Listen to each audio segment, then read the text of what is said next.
देखिए, मैं अभी इलेक्शन, चाहे बाई इलेक्शन हो या वो जनरल इलेक्शन हो, हमें हर चीज़ के लिए तैयारी रखनी है। और उसके इन एडिशन टू दैट मेरी कोशिश ये है कि अवाम के अंदर जो हकायक हैं उनको लेकर जाऊं, अवेयरनेस कैंपेन जो है अपनी जमात को मुतहरिक करूं, अपने कारकुनों को मुतहरिक करूं, अपने जो जैसे कि मैंने पहले कहा कि हमारे जो MNAs हैं, MPAs हैं, टिकट होल्डर्स हैं, उनके साथ हम इंटरेक्शन करें।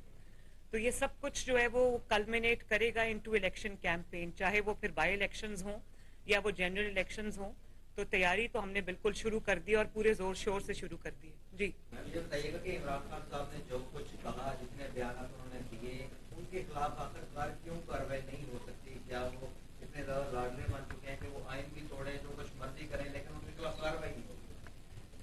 बड़ा पर्टिनेंट और रेलिवेंट सवाल है। और ये सवाल जो है ना, सिर्फ आपका नहीं है, ये पाकिस्तान के अवाम का भी सवाल है, ये मेरा भी सवाल है। देखिए, इसका अब जवाब जरा तहम्मुल से सुने। और ये जवाब जो है ना, ये मिसकंसेप्शंस पे बेस्ड नहीं है, ये रियलिटी पे बेस्ड है जो पूरी कौम के और आप सब के सामने है। बात यह है कि नवाज शरीफ साहब जब 2017 में उनको एक इकामा पर निकाल दिया गया, उसके बावजूद जिस तरह से 200 से जायद पेशियां उन्होंने भुगती, मैं उनके साथ होती थी। ये जो पैनामा केस चल रहा था उसमें हफ्ते में 5 दिन, कभी 6 दिन हम नैब के कोर्ट में पेश होते थे। एक दिन की छुट्टी होती थी, वो संडे था। और किस केस में? उसका नतीजा क्या निकला? बेटे से तनख्वाह ना लेने पे इकामा पर आपने नवाज शरीफ साहब को घर भेज दिया। और आज ये बदनामे जमाना केस है, एक दाग है जो पाकिस्तान की तारीख में हम लोगों पर लगा है कि एक मुंतखब वजीर आजम को आप इकामे पर घर भेज देते हैं और उसके लिए, इस फ्रॉड के लिए उसको आपने सैकड़ों पेशियां जो है उसने भुगती अपनी बेटी के साथ। हफ्ते में 5 दिन, 6 दिन, और कई बार ऐसा भी होता था कि हमारा 12-1 बजे अदालत खत्म होती थी, 3 बजे हमें दोबारा बुला लिया जाता था। एक एक दिन में 2-2 बार हम उसी अदालत में दोबारा गए। तो दूसरी साइड पे जब मैं देखती हूं, वहां इकामा नहीं है, वहां पर जो बेटे से तनख्वाह ना लेने का फ्रॉड नहीं है, वहां पर असल जराइम किए हुए हैं और हीरे जवाहरात लिए हुए हैं, फॉरेन फंडिंग में इस्टेब्लिश्ड है। सफे भरे पड़े हैं एविडेंस के कि बाहर से नाजायज पैसा आया और उसको छुपाया गया, उसके बारे में झूठ बोला गया, मिस डिक्लेरेशंस दी गई। फिर अब जो केस अदालत में चल रहे हैं उनमें जो आई ओपनिंग एविडेंस है, लेकिन आप ये देखें कि उनको कोई टच नहीं कर सकता। वो अदालत में आते नहीं है, कभी एक बहाना कर देते हैं, कभी दूसरा बहाना कर देते हैं। तो क्या ये सहूलत नवाज शरीफ साहब को हासिल थी? क्या ये सहूलत मरियम नवाज को हासिल थी? क्या ये सहूलत मुस्लिम लीग नून के बाकी लीडर्स को हासिल थी? तो सवाल तो करना बनता है कि अभी तक एक इंसान जिसने जराइम किए हुए हैं उसको अभी तक क्यों ऐसे करने की इजाजत दी जा रही है कि वो जब चाहे अदालत में पेश हो जाए, जब चाहे वो खत लिख के भेज दे कि मैं नहीं आ सकता। तो ऐसे तो बात नहीं बनेगी ना। लेकिन फिर भी मैं ये समझती हूं कि मुझे अभी भी यकीन है कि इंशाअल्लाह ताला कानून अपना रास्ता लेगा और जो जुर्म उन्होंने किए हैं उनकी सजा उनको भुगतनी पड़ेगी, भुगतनी चाहिए। वरना ये जो वन साइडेड इंतकाम है ना, फिर इसके अपने रेपरकशंस होते हैं। और मैं एक और बात भी आपको बता दूं, ये जो हमारे पे इंतकाम आजकल आप टीवी पे देख रहे हैं ना, आप इसको इंतकाम कैसे कह सकते हैं? राणा साहब एक जाली, मेरे साथ बैठे हैं, जाली मुकदमे में कितने महीने राणा साहब आप कैद भुगत के आए? 6 माह। और जिस किस्म की वो इनकी तस्वीर थी, एक सेल में खड़े हुए, जिस किस्म की इनकी कैद थी, ये लोग तो अभी इनको तो हाथ ही नहीं लगे, इनको तो किसी ने उंगली नहीं लगाई। अब मैं 5-5 महीने 2 दफा कैद में रह के आई हूं, डेथ सेल में रह के आई हूं। नवाज शरीफ साहब 1 साल कैद भुगत के आए हैं और बाकी हमारी जमात के सारे लोग नहीं, हमारी जमात के बाकी लोग हमारे साथ जो सलूक हुआ, इनको तो अभी 2-2 दिन की कैद में पुलिस वालों के गले लग के ये रोने लग गए। तो अभी तो इंसाफ होना शुरू ही नहीं हुआ, इंसाफ तो अभी होगा इंशाल्लाह। आपकी हुकूमत है, मीडिया इस वक्त यकजा है, पार्लियामेंट में भी आप बैठे हैं, तो क्या ऐसी कोई कानून पाबंदी या कोई जो आप समझते हैं कि इसमें माजी से सीखना चाहिए? देखिए, मेरा ख्याल है कि अवाम के अंदर अवेयरनेस इतनी बढ़ गई है, और पिछले 4-5 साल में जो अवाम ने दोहरा मेयार देखा है कि एक मेयार जो है वो नवाज शरीफ साहब और मुस्लिम लीग नून के लिए, और एक मेयार जो था वो लाडलों के लिए था। तो जो वो डैम वाले बाबा जी का जो इस वक्त हशर हुआ है, और खोसा साहब ने जो किया है, मेरा ख्याल है, और जो नाइंसाफी हुई है, उसमें जो कौम के अंदर अवेयरनेस आई है, मेरा ख्याल है कि ये सबसे बड़ी चीज़ है, और यही लीड करेगी जो हम इस्लाहात देखना चाहते हैं, जो हम इंसाफ का मेयार देखना चाहते हैं। इंशाअल्लाह ताला वो वक्त दूर नहीं है जब ये अवेयरनेस की वजह से ये चीज़ आएगी, बिल्कुल आएगी। और जब तक जो इंसाफ का मेयार एक नहीं होगा, तब तक ये मुल्क आगे नहीं बढ़ेगा। 16,000 से ज्यादा मीडिया इंडस्ट्री के लोग बेरोजगार होंगे हैं, तो क्या उनकी बहाली के लिए भी आपकी हुकूमत कोई प्लान कर रही है? जो आप 1 करोड़ नौकरियां आपने देने की बात की है, मैं तो वो 1 करोड़ नौकरियां हों या वो 50 लाख घर हों, मैं ये समझती हूँ कि वो पूरी कौम के सामने उनके दावों की जो हकीकत है वो आज सामने है। एक ही वादा आई थिंक उनका वफा हुआ है कि मैं इनको रुलाऊंगा। मेरा ख्याल है वो अपनी जमात की बात कर रहे थे। मैं ये समझती हूँ कि उस दौरे हुकूमत में जो मजालिम प्रेस पर, मीडिया पर ढाए गए हैं, और जिस तरह बहुत से प्रेस के, मीडिया के लोगों को अपनी नौकरियों से हाथ धोने पड़े। एक तो जो उस वक्त के इकोनॉमिक कंडीशंस थे उसका असर भी आया। दूसरा, आई थिंक जो हक और सच की आवाज़ थी उसको दबाने के लिए भी बहुत सारे सहाफ़ी हजरात को अपने घर जाना पड़ा। तो ये बड़ा एक अफसोस का मकाम है, और मुझे उम्मीद है कि जो आने वाला वक्त है वो अवाम के लिए भी बेहतर होगा और सहाफ़ी हजरात के लिए भी बेहतर होगा। मैं प्रेस के फ्रीडम में बहुत बिलीव करती हूँ, और मैं ये समझती हूँ कि मीडिया इंसान को रास्ता दिखाता है, मीडिया गलतियों की निशानदेही करता है, और मैं उससे सीखती हूँ। तो मेरा ख्याल है कि आने वाला वक्त इंशाअल्लाह ताला बेहतर होना चाहिए। अब नए साहब आप हैं, उधर से बिलावल साहब हैं, अब एक नया समझेंगे दूसरी नस्ल आ गई है, क्या कोई प्लान है कि कोई बेहतरी कर? देखिए, सबसे पहले तो मैं आपके सवाल से इत्तेफाक नहीं करती। एक इंतकाम होता है और एक अपने जराइम की जवाबदेही होती है। हमारे साथ जो हुआ वो इंतकाम था। राना साहब के केस का आपने हवाला खुद ही दे दिया। जी जी जी, मिसाल आपने दी। अब इन्हीं का केस आप उठा लें। मतलब हमारे मुखालिफिन ने भी उस वक्त भी जब ये केस बनाया जा रहा था, हमारे मुखालिफिन ने भी ये बात मानी कि ये केस छूटा था, और जो कहते थे जान अल्लाह ताला को देनी है, तो आज उनको जवाब देना चाहिए ना उस बात का कि वो जान तो देनी अल्लाह ताला को, मगर जवाब भी देना पड़ेगा। इस दुनिया में भी जवाब देना पड़ेगा, अल्लाह ताला को भी जवाब देना पड़ेगा। तो पहले तो ये जो आपने बात की है ना, ये बात बहुत इंपॉर्टेंट ये है समझना कि हमारे साथ जो हुआ वो इंतकाम था। अब आप मुझे ये बताएं कि एक शख्स खड़ा होके ईसीपी के चेयरमैन को या हुकूमती ओहदेदारों को, उनके खानदानों को धमकियां देता है कि हम तुम्हें छोड़ेंगे नहीं, तुम्हारे बीवी बच्चों को छोड़ेंगे नहीं, तो क्या वो सिर्फ इसलिए बच के निकल जाए क्योंकि वो एक सियासतदान है? एक इंसान जिसने अदालत में झूठ बोला है, अपने खानदान के अफराद को छुपाया है, और आज वो जवाब देने से भाग रहा है, तो क्या उसको, और झूठ बोला है कौम से झूठ बोला है, अपने असासों में वो डिक्लेयर नहीं किया, तो क्या वो इस बात के लिए छोड़ दिया जाए, उसके झूठ पे पर्दा डाल दिया जाए कि वो सियासतदान है?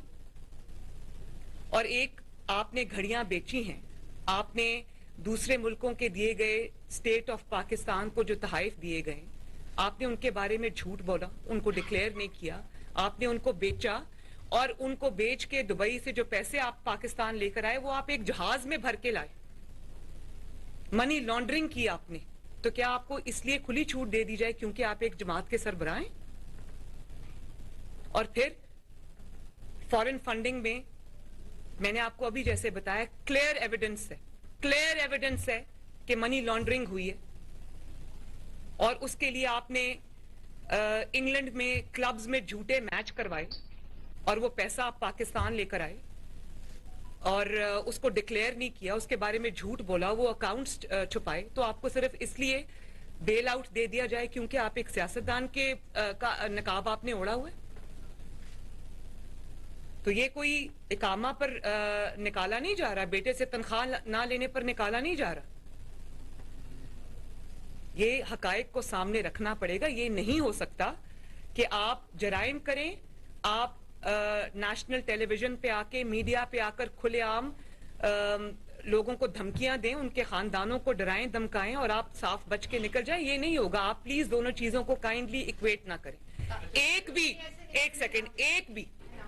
एक भी इंतकाम पर मबनी केस अगर हुकूमत ने बनाया है तो अभी मुझे बताएं, मैं खुद उसके साथ खड़ी हूंगी। छोटा सा एक सवाल था। जी। अब आपके पास इख्तियार है, सोशल मीडिया का कोई आप सहेब आप कर रहे हैं, जो कोई सोशल मीडिया पे हो रहा है, कोई हुकूमत इसका सदवा कर रही है, कोई प्लानिंग कर रही है? राणा साहब, ये सवाल है मेरा आपसे। सोशल मीडिया की ये बात नहीं है। बात ये है कि ये इलेक्ट्रॉनिक मीडिया पे भी होता है। एक दो चैनल्स ऐसे हैं जो पार्टी के स्पोक्स पर्सन्स बने होते हैं, वहां पर भी झूठ इतना बोला जाता है कि मैं अपने बारे में कोई चीज देख रही होती हूँ तो मुझे हैरानगी होती है कि ये मेरे बारे में स्टेटमेंट्स चल रही हैं, ये कहां से आए, और जराए लिखा होता है आगे, क्योंकि जब झूठ बोलना होता है तो आगे जराए लिखा होता है। तो ये सिर्फ सोशल मीडिया की बात नहीं है। मेरा ख्याल है कि पाकिस्तान के अंदर जिसका जो दिल करता है वो बात करता है और उसके ऊपर उसकी कोई ना पकड़ है ना पूछ है। तो जो आपके डेफमेशन लॉज हैं उनको हमें स्ट्रेंथन करना चाहिए। सच बोला है तो जवाबदेही होनी चाहिए, लेकिन झूठ की पकड़ भी होनी चाहिए। और ये सोशल मीडिया के लिए भी है, ये प्रिंट मीडिया के लिए भी है, ये इलेक्ट्रॉनिक मीडिया के लिए भी है, और ये सियासतदानों के लिए भी है कि एक दूसरे पर आप इस तरह खड़े होकर गन नहीं उछाल सकते। अब कितने ये जो हमारी मुखालिफ जमात के ऊपर कितने हरजाने के दावे हुए क्योंकि झूठ बोला है। और आप ये देखें कि जब इंग्लैंड में आप झूठ बोलते हैं तो वहां पर अगर आपका चैनल है तो आपको पैसे देने पड़ते हैं, आपको उसकी पेनल्टी देनी पड़ती है। ये भी पाकिस्तान में होना चाहिए ताकि झूठ जो है उसको कंट्रोल किया जा सके। क्या रिस्पॉन्स करेंगी और अगर आप को कैसे आप देखेंगे? मैं शाह महमूद साहब को सिर्फ यही कहूंगी कि मुझे बड़ी खुशी हुई है कि उनको मुस्लिम लीग नून के नुकसान और फायदे की बहुत फिक्र है। बड़ी मेहरबानी है उनकी। मुस्लिम लीग नून अपने फायदे को भी पहचानती है, अपने नुकसान को भी पहचानती है। बहरहाल वो बहुत उन्होंने मेरी फिक्र की है, उसके लिए बड़ी मेहरबानी है उनकी।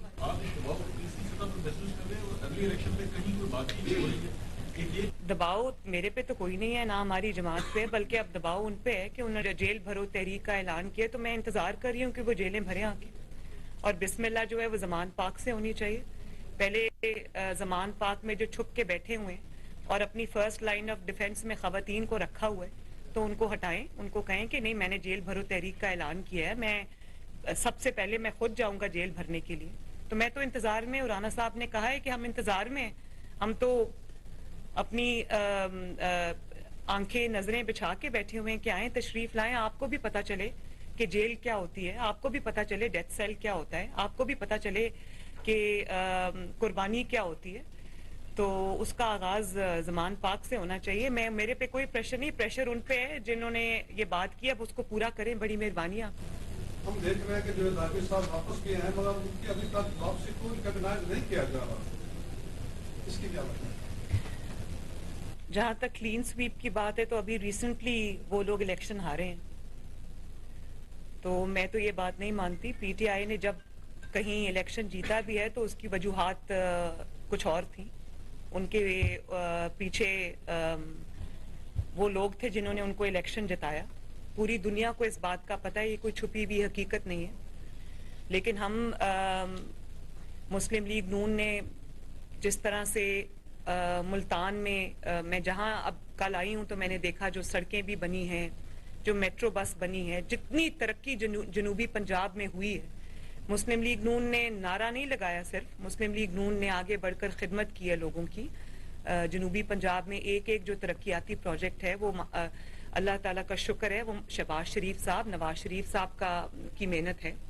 और आइंदा भी मैं चाहती हूँ कि जनूबी पंजाब जो है वो पंजाब के हर हिस्से की तरह, बाकी हिस्सों की तरह, बल्कि उनसे भी तरक्की में ज़्यादा हो।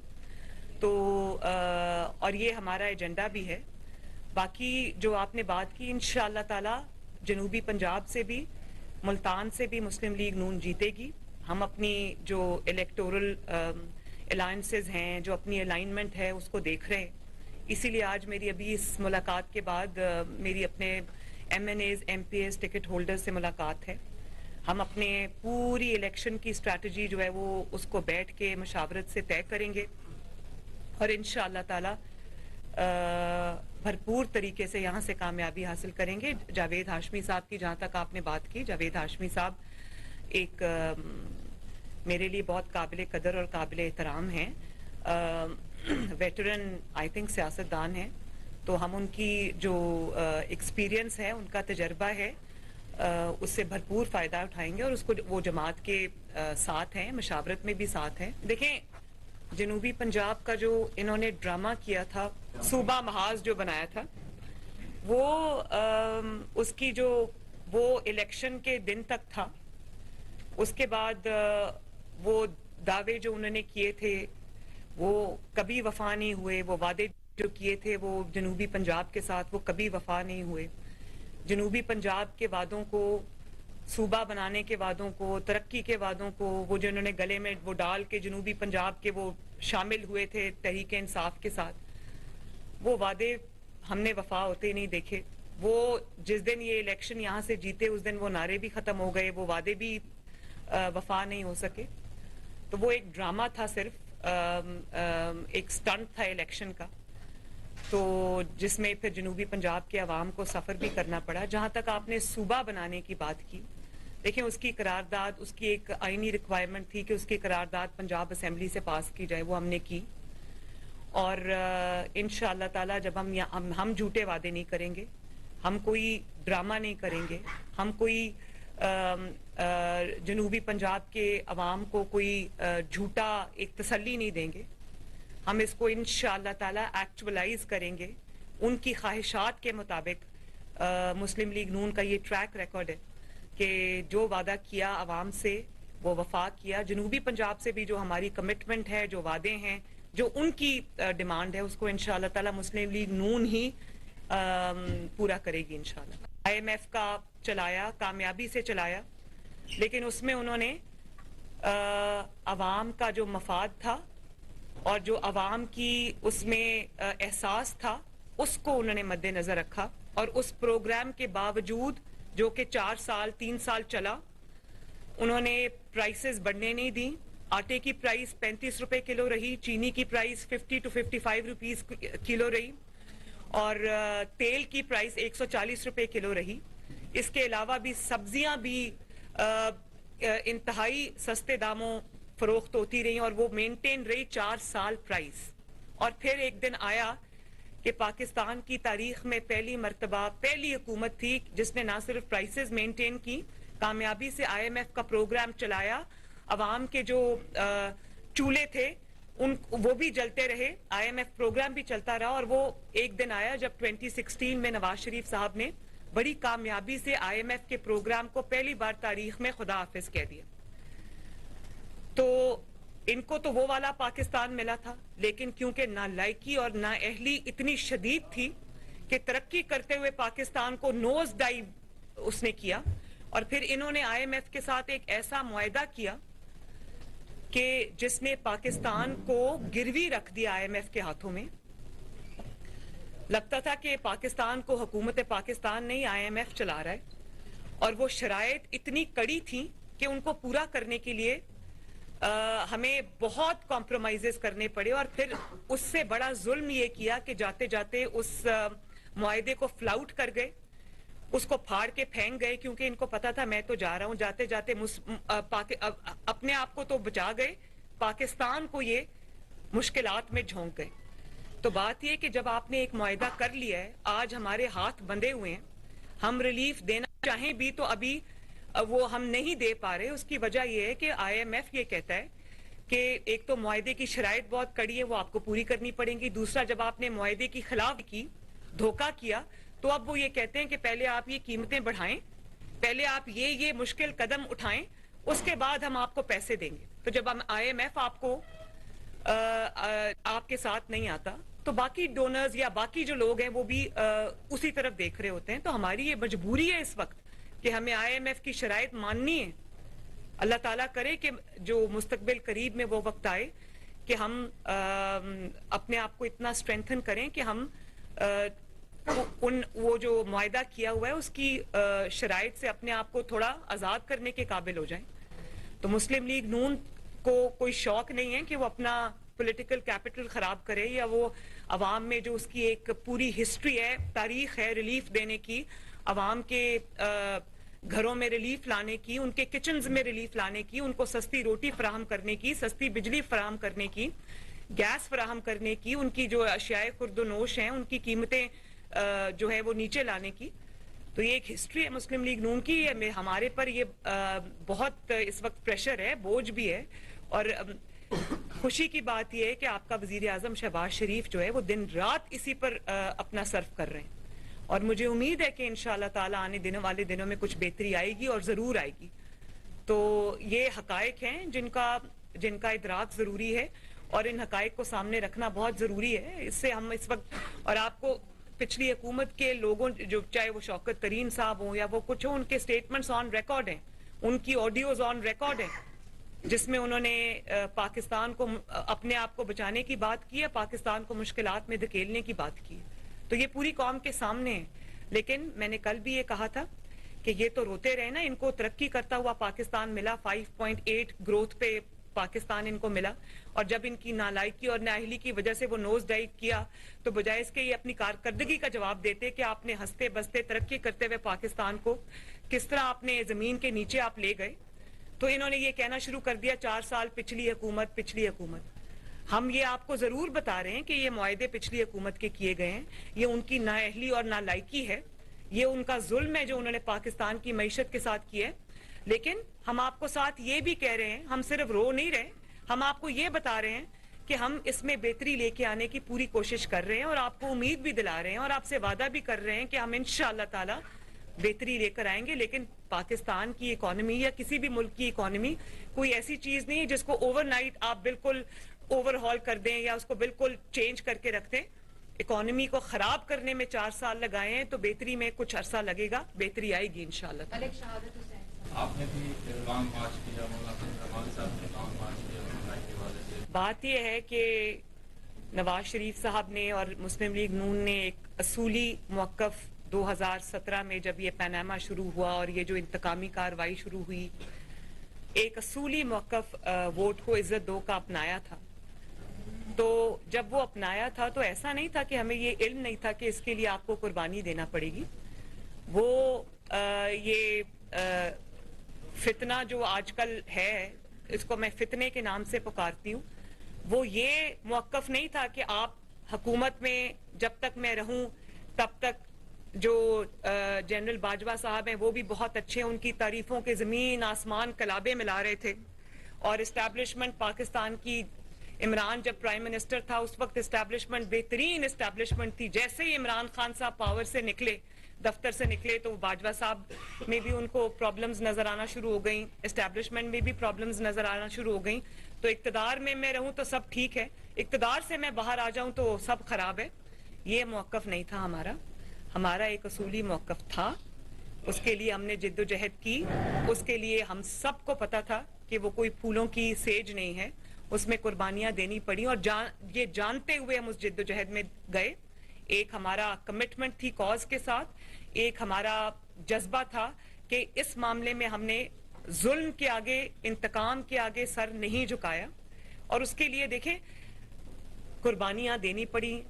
नवाज शरीफ साहब को पिछले 2 अदवार में भी निकाल दिया गया, मुशर्रफ दौर में भी जो मुशर्रफ ने जब टेक ओवर किया तो नवाज शरीफ साहब को अटक किले में फेंक दिया जाके, और हथकड़ियों उनके जो सीट्स थी, सीट जो थी उनकी जहाज की, उनको एक जब मेरा ख्याल है अटक से शायद कराची लेके जाया जा रहा था, 99 की ये बात है। तो मुझे अभी भी याद है उन्होंने बताया था कि जब उनको एक इलेक्टेड प्राइम मिनिस्टर, ये आरटीएस बिठा के प्राइम मिनिस्टर नहीं आया था, ये जनरल फैज का लाया हुआ प्राइम मिनिस्टर नहीं था, अवाम का लाया हुआ प्राइम मिनिस्टर था। तो 2/3 मेजॉरिटी से जीत के आया था। तो उनके जब हाथ उन्होंने बांधे सीट के साथ, तो नवाज शरीफ साहब नहीं रोए, उनके हाथ पे आंसू गिरे। जो शख्स उनको उनके हाथ सीट से बांध रहा था और हथकड़ी लगा रहा था, उसके आंसू थे जो उनके हाथ पे गिरे। अटक किले की जेल बर्दाश्त की, और वो आप जरा अटक किला जाके देखें, वो वहां पर इंसान 1 घंटा नहीं गुजार सकता। 14 महीने तब जेल काटी, नहीं रोए। 1 साल अब जेल काटी, नहीं रोए। मैं अपनी बात तो करती नहीं, डेथ सेल में रहकर आई हूं 50 डिग्रीज के अंदर। एक चारपाई थी मेरे कमरे में, बाथरूम और कमरा इकट्ठा था, और जो लोग थे वो ये बात करते थे, मुझे पूछते थे कि आपको अगर कोई तंगी है, कोई किसी चीज की जरूरत है, तो मैं कहती थी नहीं। और ये नहीं कि मैं कभी मीडिया के सामने नहीं रोई, मैं अपने उधर सेल में भी कभी मुझे अपनी बेचारगी का एहसास नहीं हुआ, क्योंकि एक जज्बा था, एक कमिटमेंट थी कॉज के साथ। इसी तरह जो भी हमारे जितने भी लीडर्स का मैंने कल नाम लिया, शहबाज शरीफ साहब को आप देख लें, उन्होंने 2 दफा ये कैद काटी, लीडर ऑफ द ऑपोजिशन होते हुए किया। हमजा शहबाज शरीफ, राना सनाउल्लाह साहब, शाहिद खाकान अब्बासी, एहसन इकबाल साहब, साद रफीक साहब, ख्वाजा आसिफ साहब, आप किस का नाम लेंगे, सब ने तकलीफात बर्दाश्त की, इंतकाम और जबर का सामना किया, लेकिन डट के खड़े रहे, क्योंकि सियासी कारकुन थे, मकसद का पता था, आवाम की नब्ज पे हाथ था, और पॉलिटिकल लोग थे, ट्रेनिंग हुई थी। अब आप ये देखें, अब दूसरी साइड पे आ जाएं, दूसरी साइड पे क्या हो रहा है। हमने 6-6 महीने की जेल काटी, हमारी जमानत नहीं होती थी, बेंच टूट जाते थे जब जमानत की बात आती थी। वहां 2-2 घंटे में पुलिस वालों के गले लग के वो रो रहे हैं, और वो 2-2 दिन की जेलों के बाद उनको रोना आ रहा है। तो उससे मुझे ये समझ आई कि भाई ये तो पॉलिटिकल पार्टी थी नहीं, भानमती का कुंभा एक जोड़ा हुआ था, इधर से लोग उठा के, उधर से मुस्लिम लीग नून के लोग तोड़ के, किसी और पार्टी के लोग तोड़ के, उनको किसी को डराया, किसी को धमकाया, किसी को डिस्क्वालीफाई किया, और ये पार्टी वजूद में आई। जब आप इस तरह की पार्टी जबरदस्ती जोड़ेंगे, वजूद में आएगी, जिनकी कोई पॉलिटिकल स्ट्रगल नहीं है, जिन्होंने हमेशा बैसाखियों के सहारे सियासत की है, तो जब उन पे मुश्किल वक्त आएगा, तो अभी तो उन पे मुश्किल वक्त आया ही नहीं। किसको हथकड़ी लगी अभी तक, और हाथ प्राइम मिनिस्टर की तरह बांधे गए हैं सीट के साथ, किसको अटक किले में फेंका है, किसको 2 बार उम्र कैद की सजा हुई है, किसको 10 साल के लिए डिस्क्वालीफाई किया है, किसको 7 साल के लिए डिस्क्वालीफाई किया है, किसके ऊपर मंशियात का केस बना है, किसी पर नहीं बना। इनके ऊपर तो जायज केस भी अभी तक नहीं बने, और जो बने हुए हैं उसमें ये हाजिरी भी नहीं दे रहे अपनी कोर्ट्स के अंदर। तो मैं ये समझती हूं कि जब कोर्ट बुलाती है और ये नहीं जाते, तो ये हमारे इंसाफ के मुंह पर एक तमाचा भी है। कोर्ट्स को अपनी इज्जत और एहतराम एस्टैब्लिश करनी चाहिए। ये इस तरह से उसको ब्लेटेंटली आप फ्लाउट कर रहे हैं, तो ये पाकिस्तान के अदालती निज़ाम को भी कभी मजाक उड़ाया जा रहा है। इनका अपना मजाक तो उड़ रहा है, लोगों ने देखा किस तरह ये इनका तमाशा बन रहा है। तो जाहिर है जो सियासी जमात नहीं थी, जनरल फैज साहब के लाए हुए लोग थे, उनकी छतर छाया में ये लोग पल रहे थे। तो अब बेफैज जब से हुए हैं, तो इनको समझ आई है कि सियासत क्या होती है। कि मुश्किल फैसले जो है वो सिर्फ आवाम के लिए क्यों किए जाते हैं। शहबाज शरीफ साहब ने जो ऑस्टेरिटी मेजर्स अनाउंस किए, उनको इम्प्लीमेंट भी किया, वो हो रहा है। मैं आपकी बात से इत्तफाक करती हूँ कि जो साहिब हैसियत लोग हैं, उनको भी अवाम की तकलीफ को देखते हुए रजाकाराना तौर पर भी अपने जो पर्क्स एंड प्रिविलेजेस हैं उनको सरेंडर करना चाहिए, उनको मिनिमाइज करना चाहिए, अवाम के साथ उनको अपनी जो पूरी इस चीज के अंदर अपना हिस्सा डालना चाहिए। और अगर हुकूमत पाकिस्तान इसमें मजीद वो कर सकती है तो जरूर करना चाहिए। मैं आपकी इस बात से 100% एग्री करती हूँ।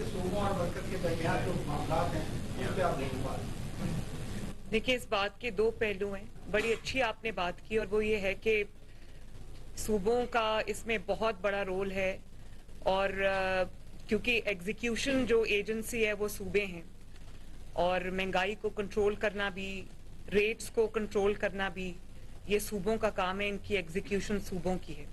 तो मैं तो तब बड़ी हैरान होती थी और मुझे ये कई दफ़ा शिकवा भी होता था कि हुकूमत पाकिस्तान अपना मौक़िफ़ ये नहीं बता सकी लोगों को कि देखिए शहबाज शरीफ साहब की हुकूमत तो सिर्फ फेडरल में है, पंजाब अभी चंद दिन पहले तक इमरान खान के पास था, केपी के हुकूमत अभी चंद दिन पहले तक 10 साल के तक इमरान साहब के पास थी, जीबी की हुकूमत आज भी उनके पास है, एजेके की हुकूमत आज भी उनके पास है, बलोचिस्तान हुकूमत भी उन्हीं की थी। तो मुझे तो ये बात समझ नहीं आती कि महंगाई का फिर जिम्मेदार शहबाज शरीफ क्यों है, सारा इल्जाम शहबाज शरीफ साहब पे क्यों है।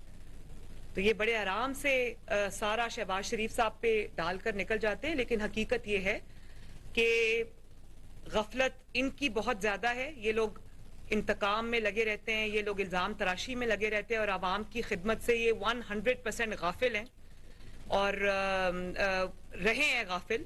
तो सबसे बड़ा कसूर तो इनका है, सबसे बड़ा कसूर तो इनका है। हाँ, अब ये इंटरिम गवर्नमेंट आई है, मेरा ख्याल है इसको शहबाज शरीफ साहब जरूर देख रहे होंगे, जो फेडरल गवर्नमेंट है वो इसको देख रही होगी कि आवाम को रिलीफ मिले, आवाम को जो जैसे आपने कहा, मेरे इल्म में भी ये बात आती है जब मैं MNAs MPs से बात करती हूँ कि सस्ते आटे की सप्लाई जो है और वो उसकी चेन को भी बढ़ाया जाए और वो वहाँ पर लाइनें ना लगी हों। देख रहे हैं इस चीज़ को, ज़रूर देख रहे होंगे और इस चीज़ को देखना चाहिए भी। मुल्क में अगर एनार्की होती है, मुल्क के अंदर अगर पॉलिटिकल अनरेस्ट होता है तो उसमें वो एक ब्रीडिंग ग्राउंड होता है जिसके ऊपर सारी जो नेगेटिव चीजें वो होती हैं। I agree with you. और इस मुल्क को खारजी तौर पर एक्सटर्नली कोई थ्रेट नहीं है, अल्हम्दुलिल्लाह। एक्सटर्नल थ्रेट से निपटने के लिए हमारे पास पूरा हम तैयार भी हैं और उसको कोई थ्रेट नहीं। इस मुल्क को अगर थ्रेट है तो वो जो इंटरनल जो आपस में इख्तलाफात हैं, पॉलिटिकल अनरेस्ट है, गैर यकीनी की जो सूरत हाल है, वो उससे इस मुल्क को सबसे बड़ा खतरा है। और जब तक ये बात आपकी 100% ठीक है कि जब तक इस मुल्क में स्टेबिलिटी नहीं आएगी, पॉलिटिकल स्टेबिलिटी, उस वक्त तक इस मुल्क के अंदर जो है वो डेवलपमेंट भी नहीं होगी, ये मुल्क आगे भी नहीं बढ़ेगा। ये मुआशरा आप अपने विजन को कैसे देख रही हैं और अपने विजन के साथ इसको कैसे आगे बढ़ाएंगे? मैं ये समझती हूँ कि बड़ा शुक्र है आपने कोई सियासी सवाल से हटके सवाल किया। देखिए, इस मुल्क के अंदर बहुत पोटेंशियल है और पाकिस्तान में जो सबसे बड़ा बल्ज है वो यूथ बल्ज है। लेकिन आप इस बात को देखें कि वो यूथ जो है उसके पास इस वक्त डायरेक्शन नहीं है, तालीम भी हासिल कर रहे हैं लेकिन आगे मौके नहीं है। तो मैं ये समझती हूँ कि बिल्कुल उनके लिए ना सिर्फ ये कि रोजगार के मौके होने चाहिए, बल्कि मेरे दिल के करीब है ये बात कि एक तो यूथ को स्कॉलरशिप्स मिलने चाहिए, वो आला तालीम हासिल करें, लेकिन आला तालीम हासिल करके वो ब्रेन ड्रेन ना हो, वो उनको इस मुल्क में उनके लिए ऐसे मौके पैदा किए जाएं कि जो खिदमात वो बाहर जाके देते हैं, जो खिदमात वो जो कॉन्ट्रीब्यूशंस वो बाहर के मुल्कों की तरक्की के लिए दे रहे हैं वो पाकिस्तान में भी हों और वो उसकी जो उनको जो मौके वहाँ फराहम किए जाते हैं वो पाकिस्तान उनको फराहम करें।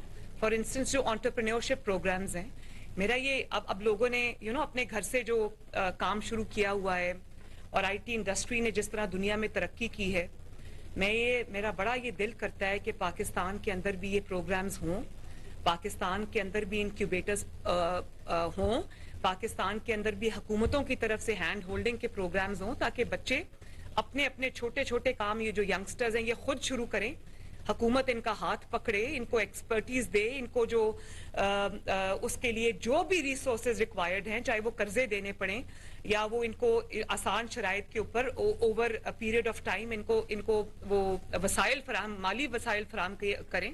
ये जरूर करना चाहिए और यही पाकिस्तान का मुस्तकबिल है। सिलिकॉन वैली पाकिस्तान के अंदर भी होनी चाहिए। हाल की रोकथाम, खास तौर पर जब PMLN एक ओनरशिप है आपकी नेशनल एक्शन प्लान की, और ना उस पर कोई अमल दरामद हुआ, ना उस पर उस हवाले से कोई जो है उसकी एक्चुअल जो स्क्रिप्ट उसके मुताबिक उस पर अमल नहीं। इस बारे में क्या कहेंगे कि कोई कमीशन आप इस पर बनाएंगे, इन पर जो इनके जो क्राइम्स हैं उसको जो है ना वो इन्वेस्टिगेट। अभी तो आपने कमीशन की बात की, शहबाज शरीफ साहब ने तो इमरान खान साहब से चंद सवाल पूछे हैं इस सानेहे के बाद जो KPK में हुआ है, तो उनको उस पे बहुत गुस्सा है और वो कह रहे हैं मैं अब हुकूमत में नहीं। देखिए बात यह है कि आप 1 हफ्ता 2 हफ्ते पहले तक तो आप ही हुकूमत में थे और 10 साल आप उस हुकूमत में रहे। 10 साल का अरसा बहुत बड़ा अरसा होता है और उस 10 साल के अरसे में जो आपने वहां काम किए, आपने जो वहां पर लॉ इन्फोर्समेंट एजेंसीज हैं, CTD है, आपने उनको वहां पर स्ट्रेंथन नहीं किया। आपने नेशनल जो एक्शन प्लान था उसको वहां पर आपने इम्प्लीमेंट नहीं किया। आपने उनको वो पैराफर्नीलिया नहीं दिया, आपने उनको वो ताकत नहीं दी, आपने उनको वो स्ट्रेंथ नहीं दी जिसकी उनको जरूरत थी। आज भी वो वहां पर जो लोग इस धमाके में शहीद हुए वो निहत्ते लोगों की तरह थे। पुलिस और जो काउंटर टेररिज्म फोर्स थी वो निहत्ते लोगों की तरह थी, उनके पास वो सब साजो सामान नहीं था। और आप ये देखिए कि वहां पर जो बिल्डिंग बनाई हुई है काउंटर टेररिज्म डिपार्टमेंट की, वो एक किराए की बिल्डिंग में, खुद वो वहां पर गवर्नर हाउस को इस्तेमाल इस तरह करते रहे, वजीर आला हाउस को इस तरह इस्तेमाल करते रहे अपने जाती मकासद के लिए, लेकिन उन्होंने उसको स्ट्रेंथ नहीं दी। तो मुस्लिम लीग नून ने तो देखें, जब 2013 में मुस्लिम लीग नून ने नवाज शरीफ साहब ने इक्तदार संभाला तो सिर्फ 22 घंटे की लोड शेडिंग नहीं थी इस पाकिस्तान के अंदर। हर गली में, हर शहर में हर रोज धमाके होते थे और बड़ा अनफॉर्चुनेट था कि बहुत लोग जो है वो हर शहर में सूबों में ये हाल था, शहीद हो रहे थे, नुकसान हो रहा था पाकिस्तान का। फिर देखें आपने तारीख के 2 सबसे बड़े जो वॉर ऑन टेरर लड़ी पाकिस्तान ने, एक ज़रब-ए-अज़्ब थी, एक रद्दुल फसाद थी। और पहली मर्तबा ये हुआ दोनों में कि एक नेशनल कंसेंसस हुआ। अभी वो धरनों से निकला था, उसको भी प्राइम मिनिस्टर हाउस में दावत दी कि आओ आकर मुल्क में जो मसला है जो हमें दरपेश है उसमें जो APS अटैक के बाद उनको भी बिठाया। ये नहीं देखा कि ये शख्स मुझे दिन रात गाली निकालता है, कौम के और मुल्क के मफाद पर, इस मुल्क की सिक्योरिटी की खातिर उनको भी बिठाया साथ। पहली मर्तबा देखा कि पार्लियामेंट भी, उलमाए कराम भी और जो different segments of the society है, सब ने ज़रब-ए-अज़्ब के पीछे वो सब खड़े हो गए। एक नेशनल कंसेंसस नवाज शरीफ साहब की लीडरशिप में डेवलप हुआ और फिर जो पाकिस्तान की अफवाज पाकिस्तान हैं, लॉ इन्फोर्समेंट एजेंसीज हैं, वो जुट गए उस काम के अंदर और उन्होंने कुर्बानियां दी, शहादतें हुई। लेकिन इन 2 जो हमने वॉर ऑन टेरर लड़ी है, ज़रब-ए-अज़्ब और रद्दुल फसाद, उसके नतीजे में पाकिस्तान में अमन आया। नून लीग को अपनी माशी पॉलिसी और जिस लिए वो काम करती है उसके ऊपर खसूसी तवज्जो देने की जरूरत है। देखिए आपने जो बात की है उसमें जो मुआशी पॉलिसीज पे जो काम हो रहा है, आपने 2 चीजों को इकट्ठा जोड़ दिया है। आपने मेरी जो जमात की तरफ से जिम्मेदारी है, मैं कोई हुकूमती ओहदेदार नहीं हूँ, जो हुकूमत है शहबाज शरीफ साहब हैं, इसहाक डार साहब हैं और लोग अपना अपना काम पूरी जो तनदही है उससे अंजाम दे रहे हैं। आपसे ज्यादा मुझे इस चीज का एहसास है कि इस कौम को हमने रिलीफ देना है, मुस्लिम लीग नून की लेगेसी को, नवाज शरीफ साहब की लेगेसी को कामयाब करना है, अपहोल्ड करना है। ये प्रेशर हम पे भी है, ये बोझ हम पर भी है। जहाँ तक माशी पॉलिसीज का ताल्लुक है, उसकी बेहतरी के लिए दिन रात मेहनत कर रहे हैं। यही हम अभी कर सकते हैं, वो कर रहे हैं और उम्मीद है कि इंशाअल्लाह ताला आने वाले वक्त में बेहतरी जरूर आएगी। जहाँ तक आपने टिकट्स की बात की तो मुस्लिम लीग नून की टिकट हमेशा, मुस्लिम लीग नून हुकूमत में हो या मुस्लिम लीग नून हुकूमत से बाहर हो, अब भी इंशाअल्लाह आप देखेंगे कि मुस्लिम लीग, ये जो आपकी ख्वाहिश है ना कि सिर्फ ये रह जाएंगे, ऐसा नहीं होगा इंशाअल्लाह ताला। मेरे पास अभी भी जो लोग जो मुस्लिम लीग नून में आना चाहते हैं, उनकी अल्लाह के फजलो करम से इतनी लंबी लिस्ट है। मैं बहावलपुर की डिवीजन में गई, आप आने वाले दिनों में देखेंगे कि सब मुस्लिम लीग नून के साथ शामिल होंगे और मुस्लिम लीग नून इंशाअल्लाह ताला इस इलेक्शन के अंदर बहुत बड़ी कामयाबी हासिल करेगी इंशाल्लाह। क्या हम अपनी जिंदगी में वोट को इज्जत की बुनियाद पर इलेक्शन देख सकेंगे?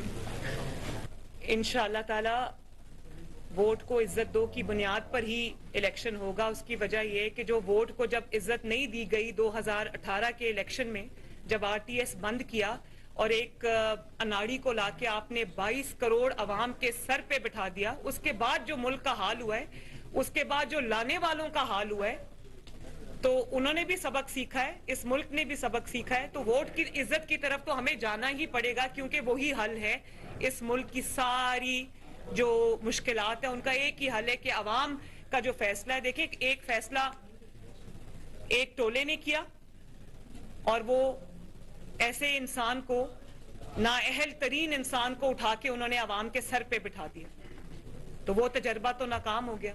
तो अवाम की जो इज्तिमाई अक्ल दानिश है वो उसके ऊपर हमें भरोसा करना चाहिए। उनके वोट की ताकत से जो हुकूमत आएगी, और वो जब अवाम ने वोट की ताकत दिखाई तो नवाज शरीफ साहब को उन्होंने इलेक्ट किया, तो इंशाअल्लाह ताला यही होगा। जब तक अवाम के वोट को ताकत